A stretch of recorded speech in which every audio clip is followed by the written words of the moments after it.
ये सबसे पहली बात, हम भ्रम में रहते हैं। ये भ्रम है ना, ये दूर करना बहुत ज़रूरी है। हम किस किस भ्रम में रहते हैं? देखो, हम सबसे पहले भ्रमित होते हैं कि किस एग्ज़ाम की तैयारी कर रहे हैं। भ्रम कह सकते हो या अनिर्णयन की स्थिति कह सकते हो, है ना?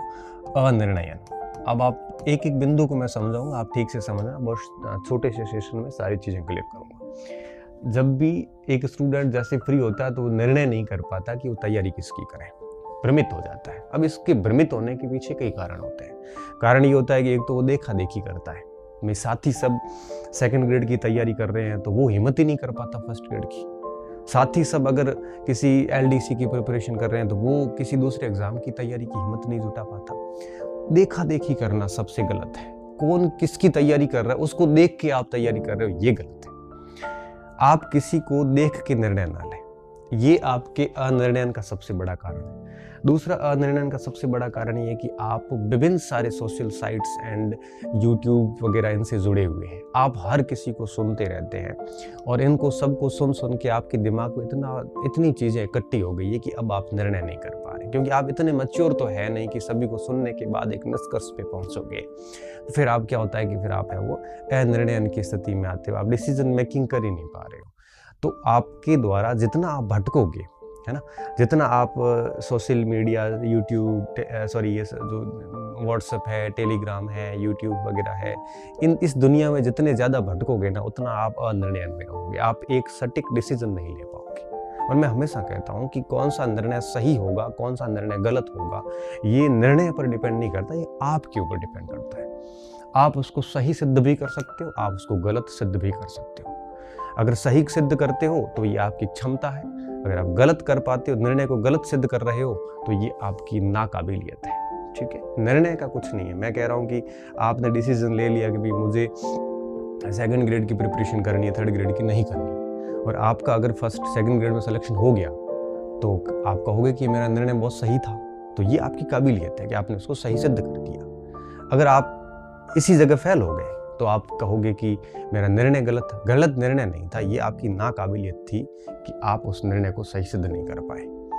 तो निर्णय आपको लेना है, आपको अनिर्णयन की स्थिति में नहीं रहना है। तो आप जो ये देखा देखी करते हो ना, सभी को देखा देखी करते हो, या फिर जो आप ये यूट्यूब की दुनिया हो गई, ये सोशल साइट्स की दुनिया हो गई, ये जितनी ज़्यादा आप इनको सुनोगे, इनके चक्कर में रहोगे, आप कभी भी निष्कर्ष पे पहुंच नहीं पाओगे कि उसको तैयारी कैसे करनी। तो मोस्टली समय तो बच्चा इसी में खराब कर देता है। तो अनिर्णयन की स्थिति हमेशा सबसे बड़ी भयंकर स्थिति होती है। अब इससे कैसे निकला जाए, क्योंकि मेरे को समस्या ही नहीं बतानी, समस्या का समाधान भी बताना है। अब इस स्थिति से निकलने का सीधा सा सिंपल सा उपाय है। आप क्या करोगे, आपके सामने जो भी विकल्प है, अब आपके सामने जैसे 4-5 विकल्प हैं, अध्यापक का भी है, वरिष्ठ अध्यापक का है, और एलडीसी, आरएएस वगैरह बहुत सारे विकल्प हैं। आप इन सारे 4-5 विकल्प जो आप एक रजिस्टर पे लिखिए कि ये मेरे सामने अभी विकल्प है। फिर सबसे पहले उसमें ये देखिए कि कौन सा सिलेबस आपके अनुकूल है। अब उसमें से आप देखोगे तो 5 में से 2 या 3 का सिलेबस आपके अनुकूल नहीं होगा। आप देखो, ईमानदारी से ऑब्जर्वेशन करना कि आपके अनुकूल है कि नहीं। खुद से झूठ नहीं बोलना है, क्योंकि कई बार व्यक्ति स्वीकार नहीं करना चाहता कि चीज़ें मुझे नहीं आती और अभी ठीक कर भी नहीं सकता इसको। तो जैसे मैं मेरी बात बताऊं तो 2008-9-10 में मैं एसएससी मेंस भी देखे आया था, सीजीएल का वगैरह, और साथ में बैंकिंग, रेलवे, इनमें भी मैंने माथाबोड़ी करी थी। लेकिन फिर मैंने बड़ा कड़ा निर्णय लिया और देख लिया कि भाई अपने को गणित नहीं आती, अपने को उस लेवल की रीजनिंग नहीं आती जो बैंकिंग में आती है। मैंने वो सारे ऑप्शन डिलीट कर दिए कि इसका फॉर्म भी नहीं डालना है। क्यों? क्योंकि ये सिलेबस मेरे दायरे में नहीं है, बात खत्म, है ना। तो इस तरह से आप निर्णय करते वक्त सिलेबस देखिए। अब आपने सिलेबस तय कर लिया कि भाई ये एग्ज़ाम, 2 एग्ज़ाम हमारे से नहीं होंगे, इन 2 तुलना में ये 3 फेवर में है। अब जो 3 फेवर में है उसमें आप ये देखिए कि आप इनमें से पहले किसकी बढ़िया तैयारी कर चुके हैं, उनको प्राथमिकता में रखिए, क्योंकि हो सकता है कि वो तैयारी की हुई है आपकी तो आगे काम आ जाएगी। अच्छा, 2-3 परीक्षाएं हैं जिनका सिलेबस सेम है तो साथ में चल सकते हो अगर परीक्षा लेट है तो इस तरह से सोच लीजिए, 1-2 तैयारी साथ में कर लीजिए। अगर सिलेबस सेम है और आपके कुछ पड़ा हुआ है तो आप उसको साथ में ले सकते हैं। इसके अलावा ये भी देखिए कि किसकी वैकेंसी जो है वो सबसे पहले आने की संभावना है। तो इन सारे फैक्टर्स को मैच करिए आप ये मत देखिए कि कौन से गुरुजी क्या कह रहे हैं या अपने साथी किसकी तैयारी कर रहे हैं। आप इन चीज़ों से डिसीजन लेने की बजाय सिलेबस, भर्ती की संभावनाओं और खुद की क्षमताओं, खुद को लग जाता है कि मैं कहाँ तक डिजर्व करता हूँ। ये व्यक्ति कितना ही झूठ बोले, लेकिन खुद को व्यक्ति को पता होता है कि मैं यहाँ तक डिजर्व करता ही करता हूँ, है ना।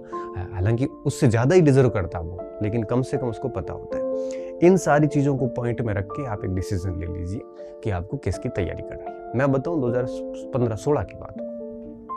16 में क्या हुआ था कि RAS का एग्ज़ाम और कॉलेज लेक्चर का एग्ज़ाम और फर्स्ट ग्रेड का एग्ज़ाम, ये तीनों हमारे बैक टू बैक थे। जैसे मैं बताऊँ अप्रैल में था, 2016 में था आपके RAS का, और फिर फर्स्ट ग्रेड का भी था जुलाई में, और कॉलेज लेक्चर का भी जुलाई में था। मेरे समक्ष तीनों में से तैयारी करनी थी। 3 ऑप्शन थे, मेंस का था, RAS का। तो अब देखो हमारा डिसीजन फिक्स था कि RAS का सिलेबस, RAS को तो मैं बहुत ढंग से तैयारी करके दूंगा। अप्रैल में परीक्षा थी, शायद 11, 12, 13 को थी, है ना। फिर कॉलेज लेक्चर और स्कूल लेक्चर का पेपर था। अब मुझे पता था कि कॉलेज का सिलेबस बहुत ज़्यादा है और वो मेरे अभी दायरे से बाहर है, तो मैंने उस ऑप्शन को हटा दिया और फर्स्ट ग्रेड की तैयारी पे फोकस किया। तो फर्स्ट ग्रेड की तैयारी और कॉलेज का सिलेबस काफ़ी कुछ सिमिलर रहता है, तो साथ साथ में हमने थोड़ा थोड़ा कॉलेज का भी पढ़ लिया। तो रिजल्ट ये निकले कि दोनों में हो गया सिलेक्शन, फर्स्ट ग्रेड में भी हो गया और कॉलेज में भी सिलेक्शन हो गया, फाइनल सिलेक्शन हो गया, और RAS का भी उस इंटरव्यू दे के आए। तो कहने का मतलब ये था कि डिसीजन ले लिया था कि इसकी तैयारी नहीं करनी है। तो ऐसा डिसीजन लीजिए, इस अनिर्णय की स्थिति को हटाएं आप, ठीक है। अब देखो, ये अगर अनिर्णय की स्थिति हट गई तो आधी स्थिति सारी क्लियर हो जाती है कि बस फर्स्ट ग्रेड की करनी है, मतलब करनी है, बात खत्म। फिर पीछे मुड़ के नहीं देखना, आपकी जो लिखा हुआ है वो आपको मिल के रहेगा। और माँ सरस्वती तो अपना ऋण कभी रखती नहीं, ये बात तो आप मान के चलिए। देर सवेर कुछ लेट हो सकता है, लेकिन चीज़ें आपको मिलेगी जिस चीज़ों को आप डिजर्व करते हो। तो भर्ती का निर्णय जो है वो आप समय पे लें, ये बहुत ज़्यादा ज़रूरी होता है। इसमें आप लोगों से पूछ सकते हैं, वो भी अनुभवी व्यक्ति से, लेकिन निर्णय अंतिम डिसीजन आपका होना चाहिए, आपकी कैपेबिलिटी, आपकी रुचि, इनके अनुसार। मेरे पास ये प्रश्न बड़ा आम आता है कि सर प्रोफेसर की तैयारी करूं कि RAS की करूं। ये मुझे कैसे पता कि आपकी रुचि क्या है, मुझे कैसे पता है कि आपको कौन सी चीज़ें पढ़ना अच्छी लगती, मुझे क्या पता आपका स्वभाव कैसा है, आप प्रशासनिक चीज़ों को ज़्यादा अच्छे से मैनेज कर पाते हो, अच्छे एडमिनिस्ट्रेटर हो, बनने लायक हो, या फिर अच्छे टीचर बनने लायक हो, मुझे कैसे पता। ये तो आपको डिसीजन लेना है। तब बच्चे पूछते सर इसमें दोनों में से बेस्ट कौन सी है। भाई कोई भी ले ले, दोनों ही बेस्ट है। एक एकेडमिक जगत की हाईएस्ट पोस्ट है, एक प्रशासनिक जगत की हाईएस्ट पोस्ट है। आप जो भी लो, दोनों ही बेस्ट है अपने आप में। आप मैं तुलना कैसे करूं? किसी में सैलरी अधिक है, शांति अधिक है, किसी में आपके पावर अधिक है, पैसे अधिक है, सारी चीजें हैं, अलग अलग है दोनों का। आप ये डिसीजन खुद से लीजिए, किसी से मत पूछिए। क्यों? क्योंकि हर व्यक्ति अपने लेवल से बताएगा। और जब आप एक समस्या लेके, एक बीमारी लेके डॉक्टर के पास जाओगे ना, तो आप देखना कि आप 5 डॉक्टर के पास एक ही बीमारी लेके जाना, 500 डॉक्टर आपको अलग अलग टैबलेट्स देंगे, क्योंकि हर व्यक्ति का अलग सोचना होता है, हर व्यक्ति का अलग तरीका होता है। तो ऐसे डिसीजन जो होते हैं वो हमेशा आप अपने स्तर पे लाइए, ठीक है। कभी भी दूसरी चीज़ों से आप प्रभावित ना हुए। लोग क्या कह रहे हैं, हमें इस पर मंथन नहीं करना, क्योंकि परीक्षा आपको देनी, तैयारी आपको करनी है, बाद में नौकरी आपको करनी है, फिर आप दूसरों से क्यों पूछते हो। ये डिसीजन आप खुद से लीजिए, क्योंकि जब तक आप डिसीजन देना नहीं सीखोगे तब तक परीक्षा में ऑप्शन गलत ही होंगे। क्यों? क्योंकि जब आपको भर्ती किस तैयारी करनी, इसका डिसीजन नहीं ले पा रहे हो, तो 4 ऑप्शन में से एक ऑप्शन चुनने में कैसे डिसीजन ले पाओगे। तो बड़ा स्टैंड क्लियर रखें अपना, होना ना होना ये बाद की बात है। आपका स्टैंड क्लियर नहीं है, इतना कॉन्फिडेंस कहाँ से आएगा जब आप निर्णय नहीं कर पा रहे। मुझे ये भी पता नहीं चल रहा है कि मुझे किधर जाना है, तो फिर कॉन्फिडेंस कहाँ से आएगा। ये कॉन्फिडेंस कोई खरीदने वाली वस्तु थोड़ी, ये अंदर से निकलता है। और ये अंदर से कब आता है? जब हमारे निर्णय बड़े सटीक होते हैं कि मुझे ये करना, मतलब करना, बाकी बात है बाद में। आप बीच में सिचुएशंस को नहीं